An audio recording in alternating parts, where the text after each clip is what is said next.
Hello, everybody, and welcome to The Experience. And today we have a friend and a guest that is awesome and doing amazing work, Larry Burk, MD, Dr. Larry Burk. Welcome to the show, Larry. Thanks, Nora. And I'm going to put onto the MD, I'm going to put the CEHP, which is my Certified Energy Health Practitioner. That's true. Thank you for adding that. Do it. Because I'm wearing two hats these days, because I got my radiology hat that I wear when I want credibility, So, and then I have my CEHP that I wear when I'm doing coaching work with people, because that's really separate and distinct from all my radiology work. And when I do my dream book, is sort of overlapping in both areas, because I want my MD credibility and I want my EFT coaching and dream work, they kind of come together in the book. So. Yeah, and that is all, it's a mouthful. I mean, you talk about credibility, and I think you are a perfect person to have on the show right now, because you've seen where we are as a planet and in our evolution of consciousness regarding health, really from where it started shifting back when you were becoming a radiologist, and now you've been doing energy medicine, and I want you to talk a little bit about energy medicine. I can't let you not, just because I think a lot of people would be kind of surprised to know about energy medicine. People have heard of Reiki and energy healing, but the actual application and a more Eastern tradition, and then applying it to a Western modality, about, and then we'll get to your really current, awesome dream work. Great. Well, I guess for a little background, back in the 80s, I was involved in the early work with MRI of the knee and MRI of the shoulder, which led me to get interested in claustrophobia, because a lot of my patients were having trouble going inside the MRI scanners. And I was on the National Safety Committee at the time, looking into those issues, and I decided to learn hypnosis. So that was back in the early 90s. I learned hypnosis and realized that was a great alternative to what we were doing with Valium at the time, which is, if you want to get people in the magnet who are claustrophobic, they could take a PO Valium, which didn't work very well. And they What's might freeze. PO Valium? Is that placebo? By mouth. Okay. A pill versus IV, intravenous Valium. That worked much better, because people wouldn't care where they were after enough intravenous Valium. But unfortunately, sometimes they forget to breathe when they're in the MRI scanner, and they're in there for an hour, so you need them to breathe. So hypnosis was a much safer alternative to that. And that got me into the whole world of holistic alternative medicine. And then, because of my interest in electromagnetic fields, I got interested in acupuncture, which seemed to have some kind of an electromagnetic basis. So I finally took the UCLA acupuncture course in 1998, and that was the year we started the Duke Integrative Medicine Center, and I practiced acupuncture at Duke for 5 years. And then at the end of that period, Cheryl Richardson came to Duke and was one of the keynoters in our big national conference, and she said, "Are you doing hypnosis and acupuncture? You'd probably be interested in EFT or emotional freedom techniques." And I had no idea what she was talking about. But she changed my life basically by telling me to go to the website, download emofree.com and download the manual. And I've been doing it every day since. Wow. So yeah, that was a big breakthrough for me. So all of the modalities that you're talking about, you were doing in the 80s and 90s? I started hypnosis in the 90s and acupuncture at the end of the 90s, and then EFT in 2002. Yeah. That is pretty, it's come a long way, and I bet you've seen it come a long way. EFT is like everywhere now. It is, and I think in 2002 when I started, there was one research paper. Wow. And so I could go to Duke and say, look, I'm doing something based on one research paper. That didn't impress too many people. So now there are over 30 randomized controlled trials about EFT, which is huge. And now it's, quote, evidence-based medicine. And now... I love that. Thank you for doing that.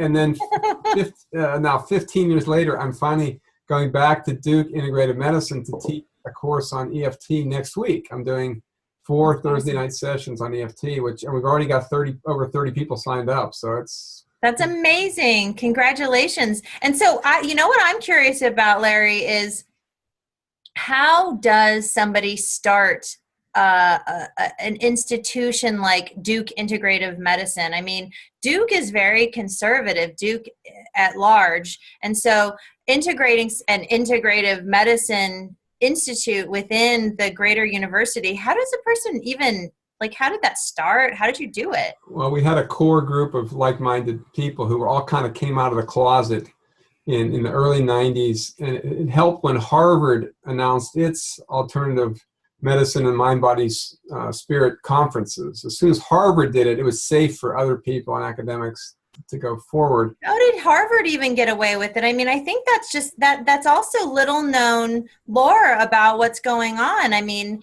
this stuff is happening kind of under the radar for a lot of academics, I think. Yep, and that was Harvard was because David Eisenberg had gone to China and wrote the book Encounters with Chi, and then Herbert Benson had been doing research on meditation. The two of them were it always takes someone to get outside the box, and here I was me and Marty Sullivan and Jeff Brantley, a cardiologist and a psychiatrist who were teaching mindfulness, and that really got us started. And then along the way, I got interested in dreams, and that was sort of a detour for me because, but kind of also going back to something I've been doing for years. I've been keeping a dream diary since 1987, so for 30 plus years. And I had a lot of precognitive dreams. And then in 1999, Polly Delavitt came to work with me at Integrative Medicine, and she had this wild story about having dreamed her cancer of the tongue. And she had spiders crawling out of her mouth with cobwebs and all kinds of creepy things. And then she went and had a biopsy, and they came back negative. And they said, no, you're just imagining things. And she said the next night she had a dream second opinion from Hot Lips Houlihan and Charles Winchester Thurston from the MASH scene. They came back and said, they missed it. You need to get another biopsy. And she got another biopsy, and sure enough, they found the cancer of the tongue. And then she outlived her prognosis by decades because she was constantly guided by dreams. She had a stack of dream diaries. She would spend at least an hour recording her dreams every morning. It was amazing. Wow. That's amazing. She must not have had little kids. She did. How did she do that? I don't know how she did it. I always marvel, and I wonder about you too. Did you do that when your kids were little? Sometimes you have to. I didn't spend an hour writing them down. I just jot some quick notes. But she and when she had a recurrence of her tongue cancer, the spider was escaping from its cage in the dream. Oh, wow. So that was my first clue that people could dream about their own health issues. And then in 2004, one of my best friends, who was a mindfulness meditation teacher, had a dream of breast cancer where she came out of the blue. She had no symptoms. It was a very vivid dream of being on the table, operating room table, having a woman surgeon operate on her breast. And I told this story in my TEDx talk, and she wound up going in for the mammogram. The mammogram was normal. The radiologist came out very reassuring, come back in a year. She said, no, you have to do an ultrasound. And the radiologist said, well, we don't do ultrasound just because you feel like you need an ultrasound. And she goes, I'm not leaving until you do it. And he said, well, I wouldn't even know. She said, I wouldn't even know where to do it. And she said, well, just go right here where, and I'll tell you where to look. Wow. And so she puts the ultrasound on there, finds the cancer. The radiologist turns white as a ghost and says, how'd you know it was there? And she said, found it in a dream. Body awareness, babies. This is such a huge, huge deal, Larry. It is so amazing because if you think about it, it's sort of like, duh, like we should be tuning into ourselves for cues. And, as you know, being trained in hypnosis, and I know that the brain captures and utilizes imagery to make sense to us, like imagery and symbology. And so it makes perfect sense that dreams would be a translation of what's really going on, another way of communicating with us. Hello, people. Yeah, definitely. And of course, the punchline in her story was she went for the doctor's appointment to get the surgery. appointment and walked in, and the woman surgeon from the dream was in the office, you know, so that was, yeah, wow. That was cool. And that's so cool. And then the rest, I won't tell all those stories because I'd like people to go watch my TED Talk, particularly because it was censored. I got 7,000 views in the first couple of months, and then that's crazy. That's a lot. And then they said, no, this doesn't meet our scientific criteria, and they put a big red banner on the video, which you can still listen to the audio, but you have to click a little X in the upper right-hand corner to make the red banner go away, and then you can just watch the whole thing. Like it's truly barred. Well, and unfortunately, they took it down from their YouTube site, so the only place you can watch it is on my webpage. So if you go to LarryBurkMD.com or LarryBurk.com or LetMagicHappen.com, it's all the same website, and you can see it they're right there on the homepage. I'll put that in the description box of this interview as well. And right. You know, they're really clamping down on YouTube right now. They're starting to censor so much. Did you hear about what they're doing with WikiLeaks? Or not Wikipedia? Yeah, and of course in the past, Rupert Sheldrake has had his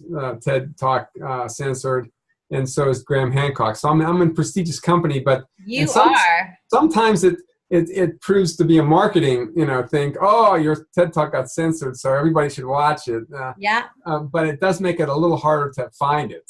You can't just Google it and have it pop up on YouTube. Can you use other platforms? Because I know a lot of people who are getting banned from YouTube are going across other platforms. I haven't looked at that yet. Well, we'll talk about that. I can hook you up. Hopefully we won't be censored. YouTube. We are talking about edgy stuff, so maybe it would be a badge of honor. Now that we are talking about your dream work, you did research and you published a book, and your book is called Dreams That Can Save Your Life. And I'm assuming that these stories and more are in your book. Tell us about your book. So the book, the subtitle of the book is Early Warning Signs of Cancer and Other Diseases. So the basis of the book was the breast cancer research for the 18 women who completed the survey that I did back in 2015.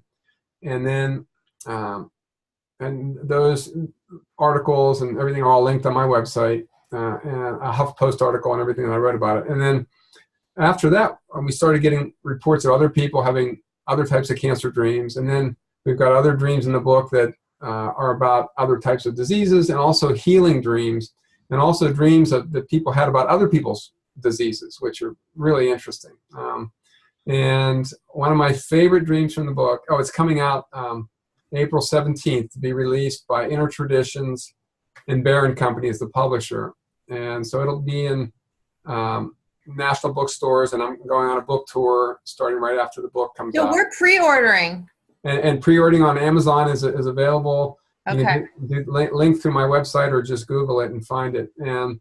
And so I'm going on a book tour. I'll be going to the Regulator bookstore here in Durham on the 19th of April, and then from there to Scuppernungs, which is in Greensboro, and then to Charlotte, and then Knoxville, Lexington, Columbus, Pittsburgh, and Philadelphia, and back home. So sweet. What a fun little tour. I'm staying with a lot of friends on the way, so I'll be driving from friend's house to friend's house. So how cool. And that'll be a lot of fun. And now one of my favorite dreams from the book is triggered by your backdrop, which has the spaceship behind you. And so there's a dream in the book. One of the chapters is called it's called like Silver Spaceship Alien Saved My Life. Oh, do tell. Yeah. So this woman I think her name was Dana Anderson. It's about 30 years ago. It's a pretty old dream. So she was a young mother. You're going to be able to resonate with being a young mom with a 2-year-old, and she has metastatic uterine cancer. So she's dying of uterine cancer, stage 4.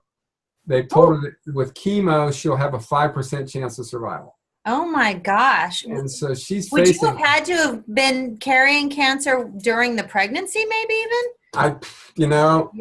Hard to say. Yeah, you're right. And so she says one night she had a dream where this silver spaceship came down, the aliens got out. They came up and they looked at her and said, "You need some interferon." Okay.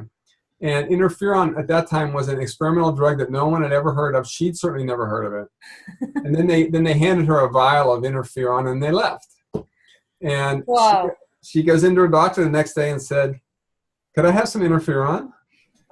And the doctor is like shocked that she's even heard of this experimental drug that they're not using in any routine clinical manner except in experimental trials. And he says, "Where'd you get that word from?" "Oh, I had a dream about it last night." He was so impressed that he wrote her a prescription for interferon and she got better. Oh, no way. Yeah.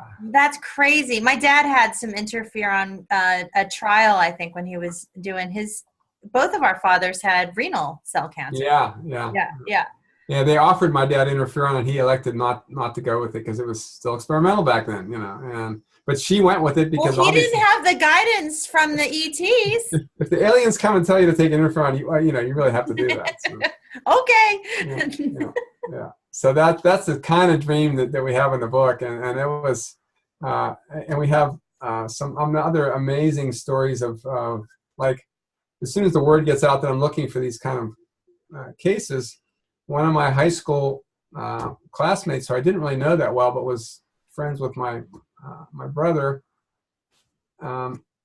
she emailed me and said, "I had dreams about having blood in the toilet every night, for a while, 13 years ago." And she said, "I got so freaked out that I went for a colonoscopy. And in the colonoscopy, they found a pea-sized cancer and it already spread to her lymph nodes." Oh, my goodness. So she had to have surgery and chemo, and she's fine. Wow. So if she'd have waited till she actually had blood in her stool, then it might have been too late. So that's amazing. So, when we talk about dreams, we also are connecting to the work that you've done relating to energy medicine, because we're all energy. And I'm seeing a common thread in what interests you and what you're called to do. Have you ever sat down and thought, this is my purpose, or connected with your life's purpose or mission? Yeah, it's interesting because I've really been passionate about EFT for the last 15 years. But there are a lot of other good EFT people out there doing this kind of work. YouTube searches, they're going to find dozens of EFT videos and thousands of view, and I'm realizing that my real calling for EFT is to work with people with serious illnesses. And there's lots of good people doing coaching work out there on many different things. But I'm particularly interested in working with people who have so-called idiopathic diseases, which means Western medicine doesn't know what causes them, autoimmune diseases, and what I call symbolic diseases. And these are diseases where your life story seems to play out in your body. Yeah. And there's really some great examples of that. The most common one, which is the most overlooked one, and is sinusitis and postnasal drip. I know this story. This is an awesome one. Do tell. Yeah, it's if you've got sinusitis and postnasal drip, then you've got inner crying, basically. That's the tears aren't getting out. They're getting stuck in your sinuses, running down the back of the throat. And I had that experience myself of having some unresolved grief about my divorce and not seeing my kids very often. And then I look it up in Louise Hay and it says inner crying, and I'm going, it can't be me. Inner crying. No, not me. And I've come to use Louise Hay's Heal Your Body book for almost as long as I've been doing dream work, because the symptoms that you have can be interpreted like dream symbols. It's like as if your life was a waking dream, and then you were interpreting what happens to you as a symbolic meaning, just like you would interpret a dream. So that's, if you treat your symptoms that way, then you get deeper in the meaning of what the message is they're attempting to gift you with. Yeah. And instead of shooting the messenger with drugs or attempting to suppress it. And then when I told that story at a big conference, one of the psychotherapists in the audience came up and said, "Oh, I had that. I think I got that. My husband died 9 months ago. I've got sinusitis and bronchitis and pneumonia ever since. I'm ready for sinus surgery next week." Oh my gosh. And then we did the tapping, and her sinuses cleared. She had visitation dreams of her husband. Oh, wow. He assured her that he was okay, and she cried, and all the tears came out, and she canceled the surgery. So, yeah. Oh, my gosh. Yay. That's exactly what you want to hear. Oh, my gosh. All those wasted antibiotics and antihistamines that people are taking, and it's like. Oh, I know. We have to figure that out. My son has got some, he's got some allergy stuff we need to look at. Maybe I can talk to you about tapping for him. Well, allergies, one of my friends, Sandy Radomski, is the EFT guru of allergies, and she often finds a connection between the origin of an allergy and a trauma.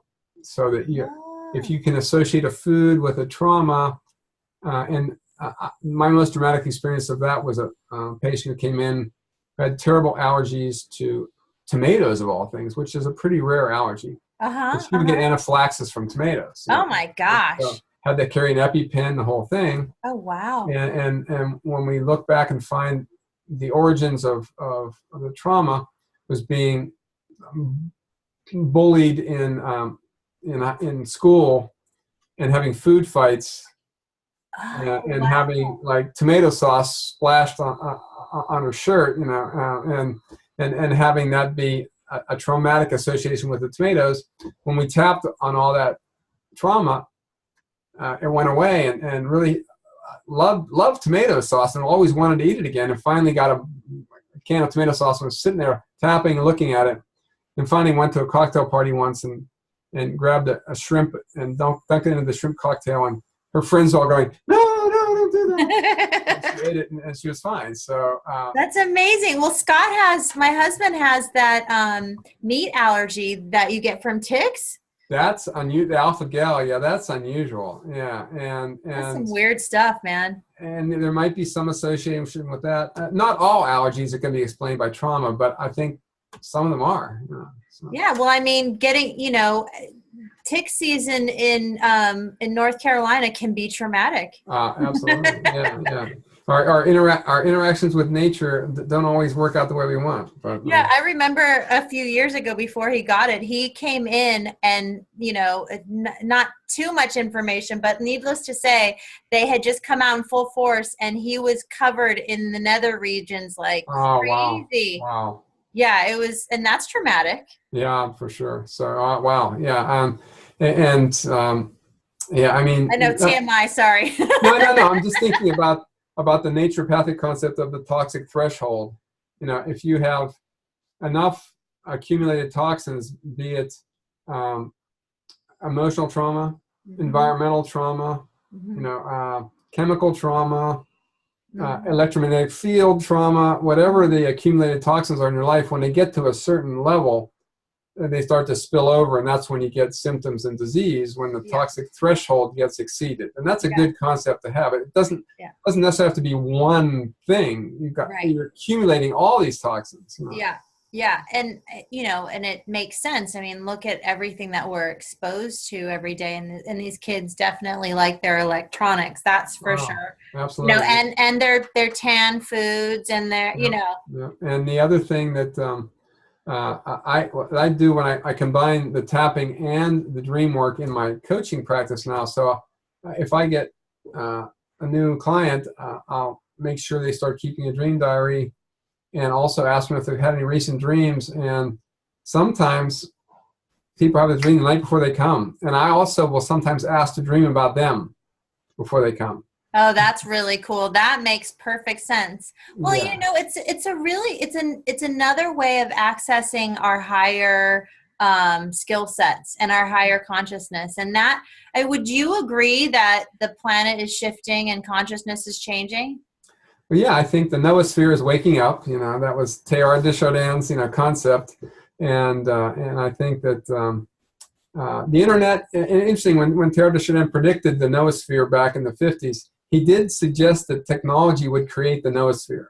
Really? So yeah, he's been credited with predicting the internet back in the 50s. Wow. And the Noosphere, is that just like the sphere of knowing? Well, there's the lithosphere is the rock we live on. Okay. Okay. The biosphere is all the the living beings. And the Noosphere is the consciousness around. Oh, that is such a cool term. NOO sphere, yeah. So, and that's a great concept. And he, of course, also said that his other thing he was famous for was the idea of the omega point, the convergence point, that evolution was progressing toward a point, and that was, I guess, very new agey back when he said it back in the 30s and 40s. But, oh my gosh, yeah.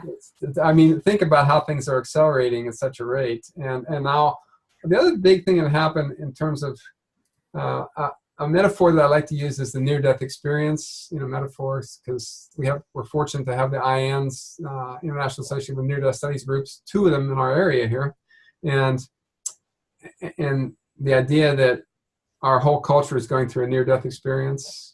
All of our institutions are failing, one after another. Government, legal, medicine, and that they're all going through a sort of near-death experience. And the lessons we learned from the NDEers is that, since this is called the experience, show here, so the near-death experience lessons are 4 of them of transformation: that you have no fear of death, you have a sense of purpose that you came back for, you have psychic abilities and electromagnetic healing abilities. So those 4 things, and I think that can potentially transform the whole planet as we get a critical mass of those people. And the other fun thought experiment I like to do is, okay, we invented the ventricular defibrillator device back in the 50s. Mm-hmm. And since the 50s, we've been bringing people back from the dead with our technology. And we always say people who are had NDEs are resuscitated, but you could also just substitute and say they've been resurrected. Okay, so you have people. That is really true. Oh, yeah. And they come back and they've embodied some elements of the Christ consciousness. So we could say that the second coming is already happening, and it's a byproduct of our technology. How do you like that? Oh, I love it. But then what do you say about the transhumanist conversation? That's going another step further. Yeah, I mean, and especially with the artificial intelligence, is all that's happening, and it's all a part of evolution. And I did read the latest book by Dan Brown, which Origin, where he talks about artificial intelligence and evolution, and it's a nice spin on it that a new species of artificial intelligence is evolving. That's for sure. Among us, and then there's going to be some convergence of this whole process. Yeah. Well, so you think that? I mean, I'm just curious in people's opinions about it, because I think at some point, yeah, we're going to find out, is technology, can technology emulate the soul experience? Can a person be created and then animated through technology? Well, and about 10 years ago, we had a speaker come to Duke, one of the early artificial intelligence, researchers, way before it got to be a real popular buzzword. And that was back when Steven Spielberg was doing AI, the movie. And so I just felt compelled to ask a question from the audience. I said, so is it possible that for a computer to have an out of computer experience? That's an awesome question. He really loved that question. So, yeah. And he didn't know. An OCE, yes, out of computer experience. I mean, the sky's the limit, and it's also interesting to watch Elon Musk make his commentaries on artificial intelligence, and he's quite concerned about it. He's one of the most futuristic guys out there, and he's waving the red flag that we have to be careful what we're doing here. Yeah, it's an interesting thing, because I think there are proponents of it and people who are saying beware, but there are people who are doing both sides of the coin. I mean, you can't. I don't know if technology is in the state that it's currently in and not be headed towards that AI infusion. I mean, it's so rapid now. The other big thing that happened in the last 5 years is I really attribute Leonardo DiCaprio's Inception movie to the interest in dreams among the millennials, because that was such a huge movie, and you really had to watch it twice to figure out what was going on. Yeah, I have to see it again, because I was just a little.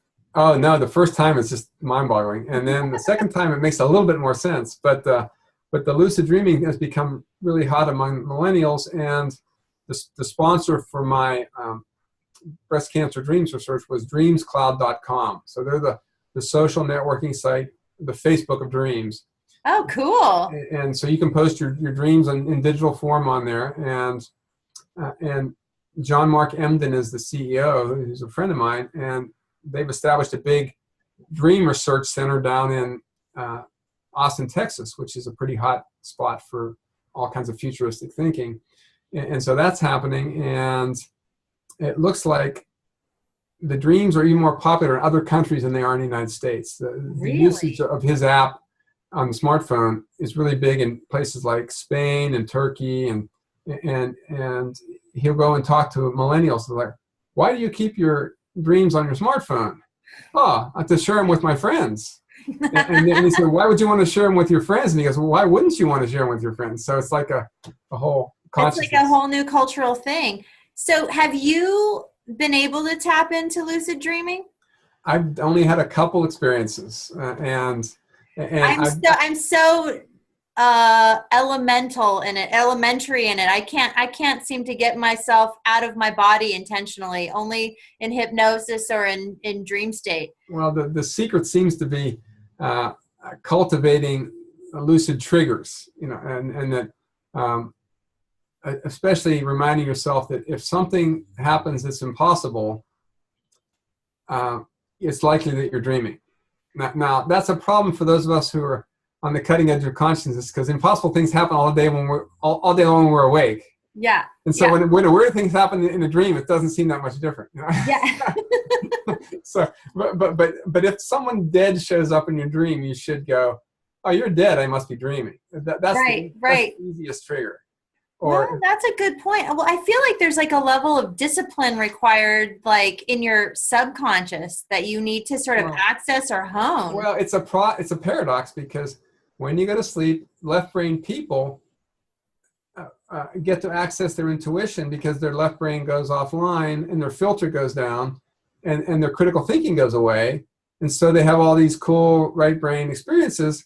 But in order to become lucid, you need to bring that critical thinking back online just long enough to say, no, that was impossible. Yeah, that's the part where I'm like, I still haven't quite found that sweet spot. Yeah. And in OBEs and out-of-body experiences, I can tell myself to get just out of my body to my feet, and then my fear like, no. I've had only one near out-of-body experience, and I was just taking a nap and felt my body vibrate and heard the noise like you're supposed to hear.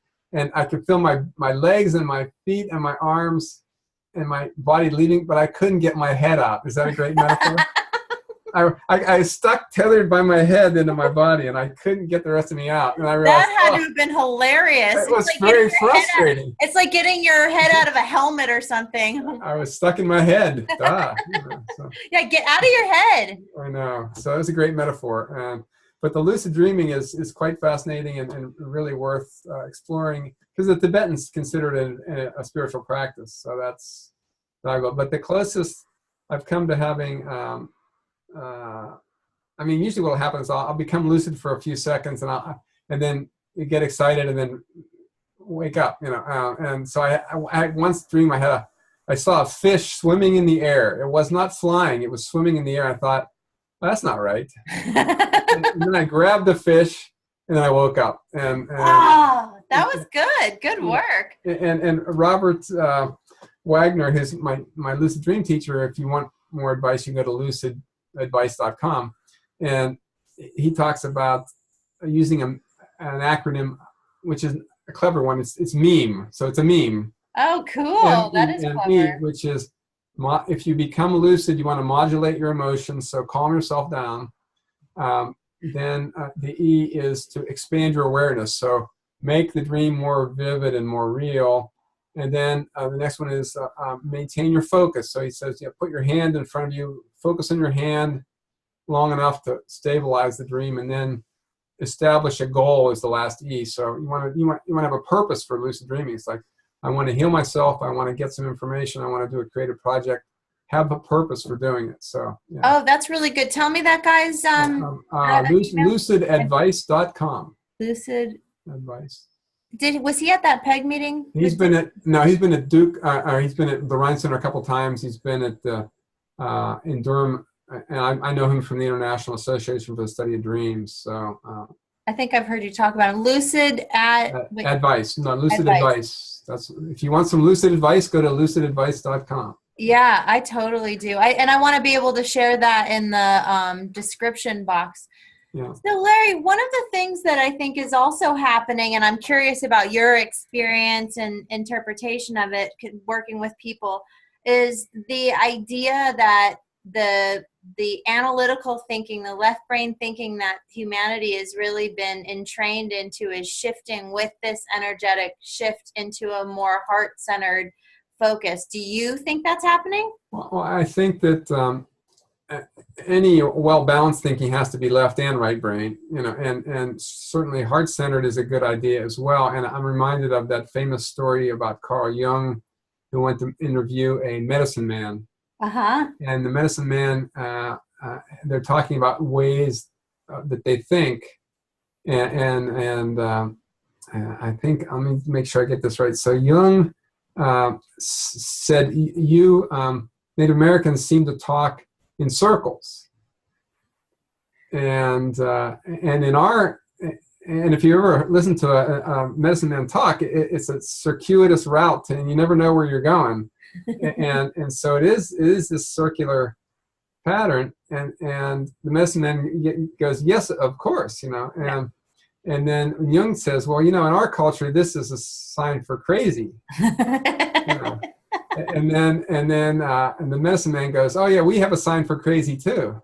It's this a linear path, which is the way we're describing the left brain thinking. So that's a nice correlation comparison between the two, and also I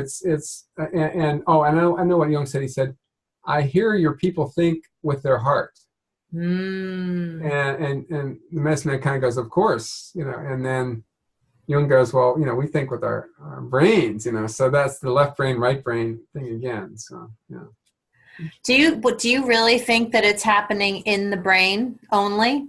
Oh, well, I think I like if you go back to, what's his name? The ancient, not ancient, but the father of modern psychology, William James, was the first person who gave the concept of the brain being a transducer, so that it's just merely a sophisticated receiver transmitter that's able to tap into other dimensions and translate them into this dimension. And I like the one teaching story of the radio falls in the outback, and the Aboriginal picks it up and is turning it on and off and playing all of these different channels, and thinks that it's all coming out of the machine, when we would look at that as a primitive view of what a radio is actually doing. And so we could say that modern neuroscience is fairly primitive in that they think that it's all coming out of this 3-pound sack of flesh, and that seems like a primitive way of thinking about what's happening with consciousness. So. I would totally agree. Do you see, you have the really special point of view of being able to see from the Western physician, doctor point of view, but also seeing from a more, I would say, universal now healership point of view. Do you feel like things are moving in a different direction than, or like, what do you see? What do you? Well, what I see at the moment is there's a gold dot right above your crown chakra behind you. That's me. I'm slightly distracted by that, so yeah. Sorry, don't mean to distract. There's just sparkles. Yeah. So yes, I think that we're all moving up into our higher chakras. But the other thing that's funny about that is that one of my other teachers, tapping teachers, Margaret Lynch, who I took a workshop from a year ago, and she points out that we all love hanging out in the higher chakras, the 5th, 6th, and 7th chakras. But she says, but all the action for healing is in your lower chakras. That's where all your childhood traumas are stored. That's where all your healing needs to happen. And often when you have a lot of trauma, as a child, you'll dissociate into your higher chakras. So you'll learn to live up there and be comfortable with that dissociative experience. But if you really want to heal, you want to get down and do the dirty work in the lower chakras. So her talk was on the shadow issues of the lower 4 chakras. So. Right. I think that's really true. Well, do you feel like there is an ascension into different energies happening? Well, I think we got to go down first. Yeah. We got to go down and clean house before we can really be safe going back up. Yeah. I would agree. But do you think that is possible? All right. Well, here's the ascension I see happening at the moment. Okay. Yeah. Tell me. Give us the lowdown, Larry. Global consciousness happening. Okay. What is the literary meaning of the word apocalypse? I don't know. I just think of like annihilation, but I know that's not it. You think of the end of the world, you think of Armageddon is the word. Yeah. But apocalypse just means lifting of the veil. That's right. That's right. And so when you think about it, what's going on is the truth is being revealed. Totally. And look at the last 2 years, and it all started with when I think Spotlight got the Oscar. Did you see Spotlight? No. Well, that was the expose of the Boston Globe uncovering the Catholic Church pedophilia scandal. Oh. And I was shocked that they made a movie of it. Yeah, me too. Shocked that it won the Oscar that year as best picture. Wow, that's crazy. And at the end of the movie, after they point out that a forensic psychologist said that we could predict that 10% of the priests in the Boston diocese were going to be bad. Holy smokes. So that means if they have 1,000 priests, there are going to be 100 ones. And they looked. Bad eggs. And they found that 100 priests had been reassigned. Oh, wow. That's crazy. I have chills. And then at the end of the movie, after they disclose all this, they say, oh, well, now we're going to run the credits. And in the credits, they said, and this isn't just Boston. And they list the other cities were in the United States, and it was basically every major city in the United States. That's amazing. 10% of the priests were going to be that way. And then so that's cool awareness. Go ahead. Sorry. And then they said, and it's not just the United States, they listed that basically every country in the world where the Catholic Church is present, so you're talking tens of thousands of priests, who have, completely distorted the whole teachings of Christ. So that was revealed and got the Oscar. And then during the whole last political, cycle, when Trump and Hillary and Bernie and the whole thing started happening, well, the first thing that happened was all this corruption within the DNC got revealed, through WikiLeaks and things like that. Yeah. And then all the sex scandals started coming out during debate. You had sort of Bill and Hillary and Trump swapping, misogynist sex stories in the debates. It's like, okay. And then Trump gets elected, and he's clearly the trickster president. Okay, so he is the shadow president, the embodiment of the trickster. And I love that. What's happened? Well, if Hillary had been elected, do you think all the Confederate statues would have been pulled down from all the capitals? No. I mean, so the statues are coming down. The Me Too movement probably would not have happened if Hillary was president. No, it would be business as usual. And so all this stuff is being revealed. Yeah. And who knows what what's going to happen? Do you think there's way more coming? Oh yeah, all the financial shadows are coming out. And the ripple effect of the Me Too movement is spreading into different areas, and so I think the revelation is happening, and we have Trump to thank for playing his role as a catalyst for that. And regardless of what other dark shadow stuff brings up within us, he's doing his role, and he's totally.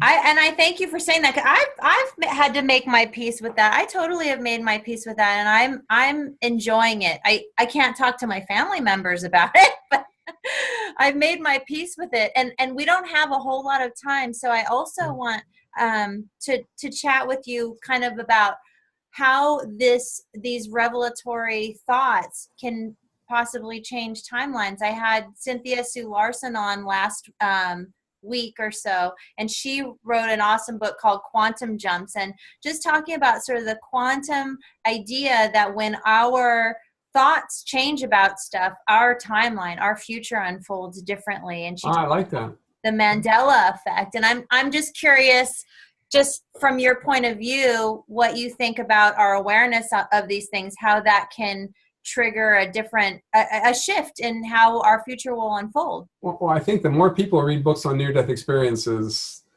they've also shown that not only is there a transformation from having an NDE, but there's a transformation from reading about them. So that alone is a hopeful sign. And then just that loss of fear of death.